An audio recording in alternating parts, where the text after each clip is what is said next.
Right, good evening everyone. Thank you for joining us both in the room and on the live stream tonight for the Sitecore User Group. And it may be December now, but traditionally in Sitecore land, the time for receiving gifts from Sitecore is September when they run Symposium. And this year did not disappoint. They've announced a collection of interesting updates and changes and new directions. So I'm going to spend the next 20 minutes or so talking about those and giving you my perspective on them as a technical person working with Sitecore. For those of you who I've not met before, my name is Jeremy Davis. I'm an architect and developer for Unrivaled. We happen to be recruiting at the moment. If anyone's looking for a job, please come and talk to me later. But let's start with what presents we are unwrapping tonight. I'm going to break this broadly into two bits. The first bit will be about the changes to Sitecore's legacy product that they've announced in the last Symposium. And then the second main bit will be about their future vision for SaaS and software as a service CMS. And I think both of those have got some interesting things to call out. And I'll wrap up with some conclusions and take any questions you might have at the end. Ooh, and I've just pressed the wrong button on my clicker. No, again. There we go, never trust the technology. So, the first thing I'm going to emphasize is that while I am going to talk a bit about this software as a service future, the classic Sitecore is not going away anytime soon. At a previous Symposium event, Sitecore made the point that they see their software being used in three broad ways. There's where you take it and deploy it on infrastructure that you control and deal with all of that detail yourself. There's where you take it and you host it through their managed services products. And then in the future, we will also have the option to host this through a SaaS type product. And interestingly, the classic product is really the basis for all three of those approaches, which is why we're still talking about updates and changes to that part of the product. And central to my story there is that at the beginning of November, they have released version 10.2. And we got the usual collection of bug fixes and performance improvements and little tweaks. But there are some interesting and bigger things in there too.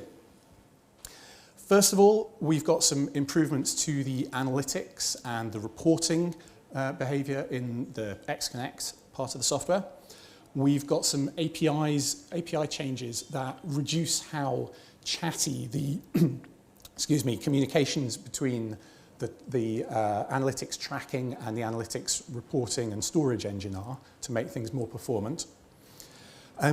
It's now a bit easier to customize your reports if you've got specific things you want to display. And there's some new UI options for displaying how or what particular bit of personalization has caused a goal or an event to be triggered. And it's now easier for us to tidy up our analytics data as well. We can now delete interactions based on the channel or the date or the event that caused them. There's also a collection of updates to the SXA Accelerator library. The Scriban templating aspect of that has been improved to bring it effectively up to parity with the old MVC approach. We now have some out-of-the-box configuration to let us run the email dispatch servers for EXM using Kubernetes or Docker, thus making it simpler to scale out if you're delivering large email loads. And all of the bits of Sitecore that are running on the .NET Core platform have had a framework bump up to version 3.1. The Horizon editor, which will get mentioned again later, has been upgraded as well. There are improvements there to how that works with SXA and with headless technologies. And it's got some bits of new UI, like what they're calling the Content Explorer view, that tries to flatten your content tree out to make it easier to look at what you're working on. And developers get some quality of life improvements too. The command line tooling has had its serialization behavior improved to add the ability to serialize roles properly now, and to deal with field exclusions when you're setting up your serialization. You can trigger search rebuilds from the command line, which will be of help if you're running automated deployments, I think. And they have now added the tooling to generate the new protobuf resource files, which is a kind of horrible title, but basically that's tooling to let you take content and templates and deploy them into containers without needing to use the traditional packaging mechanisms. And that one is quite important for you when you're creating custom Docker containers, but also for future upgrade scenarios. And given we're going to be talking more about SaaS stuff later, it's unsurprising that there were also a collection of upgrades to JSS. Since you can use that to target JavaScript and .NET Core headless sites, Sitecore are kind of talking about that as headless services now rather than just JSS. But there's a collection of interesting improvements there. We've got support for the latest releases of the important JavaScript frameworks that you can build your front end with.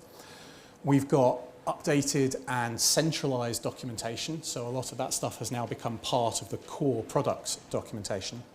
And there's the usual general API improvement there. Interestingly though, they've added a bit of magic into the headless services to allow you to use legacy MVC components in your headless websites now. They're doing some clever trickery in the background to cache the HTML that they generate and make it available to the layout services for your JavaScript sites to consume. And that's going to help us make more gradual migrations towards headless sites in the future. And then the last thing on my list for this is that the headless services are now compatible with something called Experience Edge.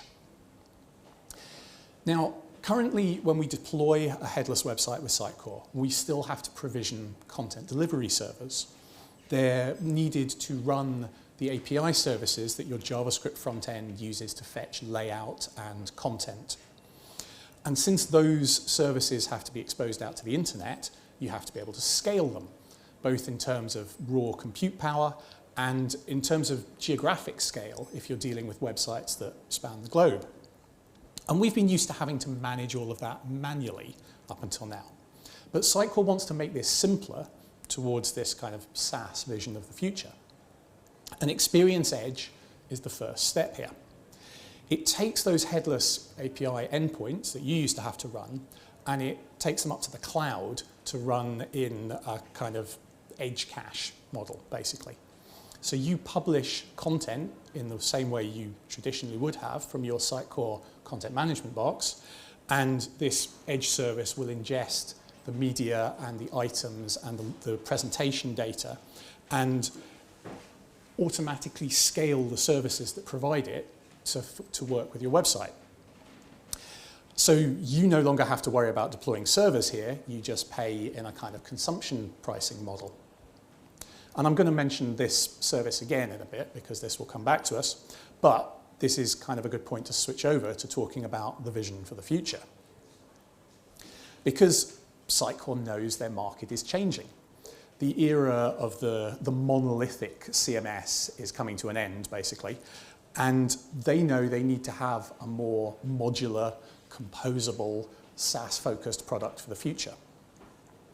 They have made a bit of noise about doing this with the Content Hub platform, but it's not going to work for bigger, more complicated websites. So this year's symposium has given us the first view of the product that Sitecore are producing in order to fill that gap. They want to give you all the power of traditional Sitecore, but they want to provide it via a SaaS framework. So Sitecore's Dave O'Flanagan presented this diagram in his product keynote at the symposium recently. And there's a collection of interesting boxes here, which quite a few of them may be new to us. But the goal overall here is to give us a framework for a fully fledged SaaS content management system. Your public website runs on a modern Jamstack-based framework and is served via CDN-style serverless hosting. The personalization in this world is based on technology that's come from Sitecore's BoxEver acquisition, rather than the old XConnect model. And you do your deployments using GitOps techniques. And it's all wrapped up with a kind of management website that allows you to take control of the instances you have deployed and deal with the billing and so on. And fundamentally, it's giving you the power of Sitecore's WYSIWYG editing model and their digital asset management all wrapped up in this product. Now, they're not showing some of their other acquisitions, the Mooseend, Reflection, and Order Cloud products that they bought, but fundamentally, you can still integrate them into this model. And you are also free to integrate technology from other providers of composable services. This is not going to be a closed system. So, let's take a quick look at what some of these different boxes mean. The most important one here is the one that they've labelled Experience Cloud, basically. It's the content source for your system. It takes the current Sitecore XM product and it wraps it up with some SaaS magic. So you can manage your instances and your deployments through a portal, and internally they've got some clever magic that deals with deploying through containers and ensuring that all the right databases and search index cores and things are all provisioned for you. It's worth noting that this bit of the product doesn't have any requirement to scale. This is just the bit that your editors are making use of. So it's a fairly small self-contained thing. Your back-end developers do their normal Sitecore development work. They build their schemas and their customizations around Sitecore's headless frameworks that we have already. And then they can push out their changes using basically to a source code repository that Sitecore will host. And each of those changes that you merge in will trigger a GitOps build and deploy process that is broadly based around building custom Docker containers and running them in Sitecore's infrastructure for you. And that containerization, I think, makes the upgrade story for this approach potentially quite easy for us. Non-breaking changes are potentially wholly automatic, and even in the trickier upgrades where something has changed, broadly you're making the changes in your source code repository to cope with the new version and pushing them, and it can magically deploy onto the new version and update your data for you. The second interesting thing that Sitecore have put on this diagram that we've not really seen before is the Symphony Box. And that is, it's the editing UI, and it's built on top of what we have now with the Horizon editing product. And it's going to be bundled into this SaaS product. So it can talk to the content APIs in the Sitecore XM instance to manage your content and your presentation. And it can talk to the personalization and data APIs that come from the BoxEver acquisition to display data about your personalization and analytics. So basically it's giving us a kind of modern take on the traditional XP experience editor model, but all running on quite a modern future-looking stack.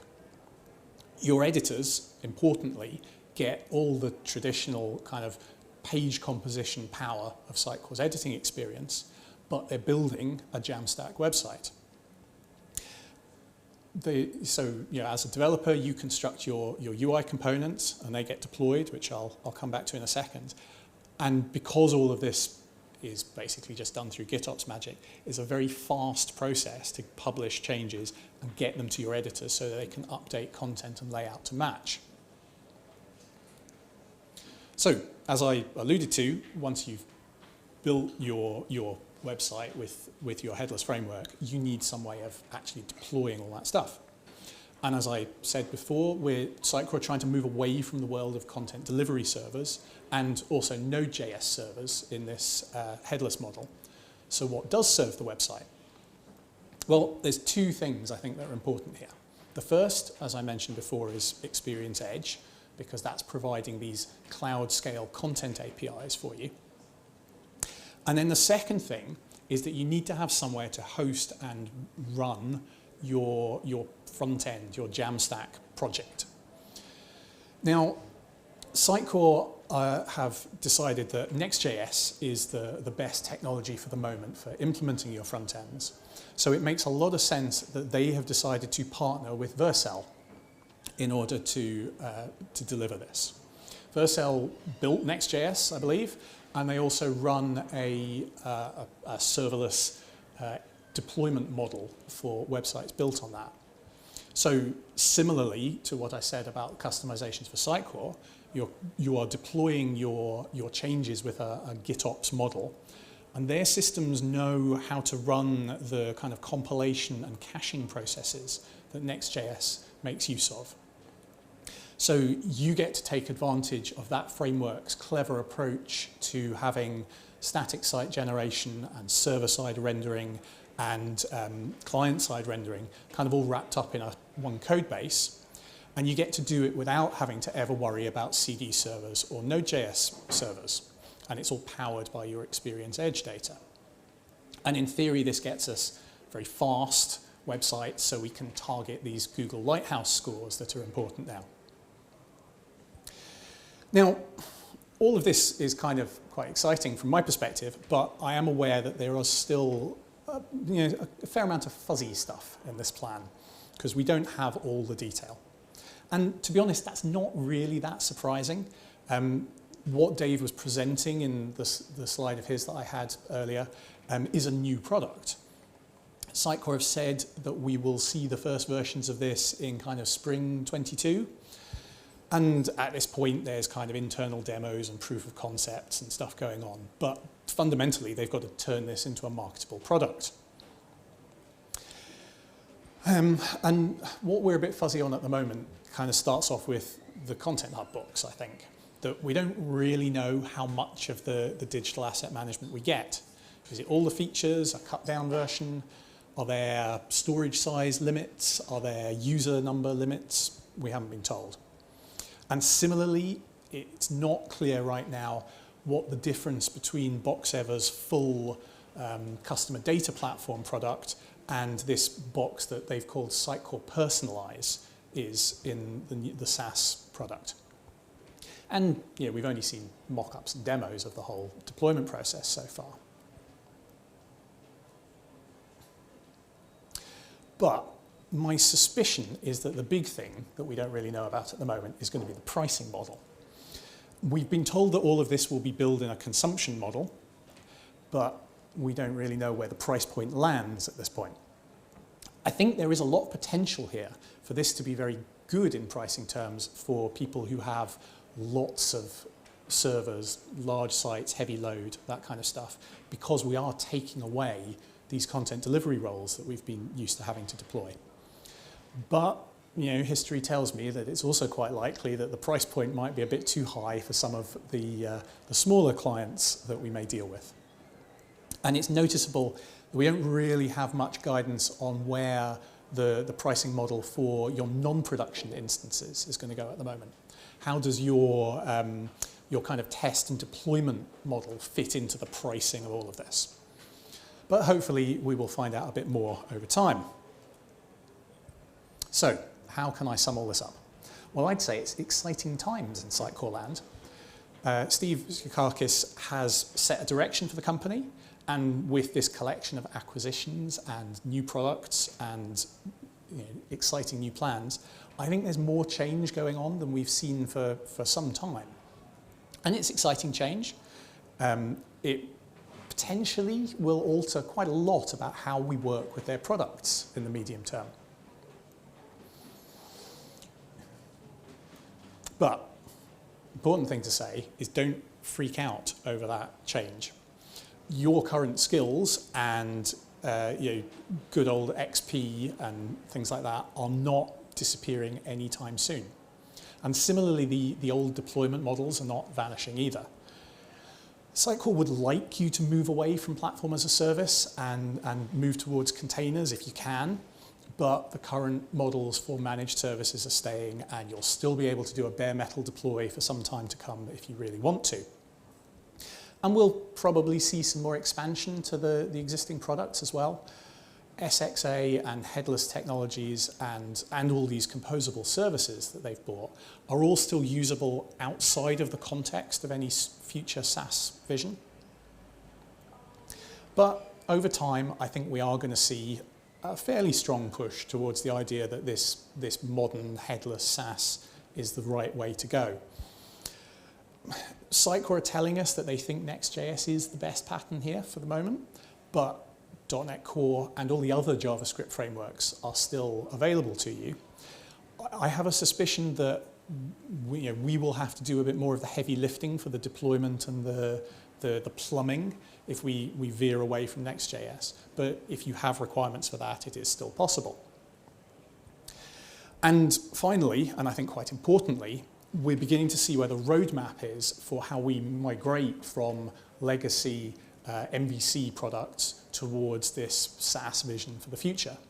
Sitecore is saying that code that targets the XM version of the platform, works on 10.2, is broadly based around headless services, and can run in their managed services environment, is going to transition fairly simply into the SaaS product when it appears. So, as an MVC-focused developer for many, many years now, I feel like there's quite a lot of new stuff for me to learn here. But I'm excited by the opportunity to rip the wrapping paper off all this new tech and try to build some exciting new websites with it. What do you all think?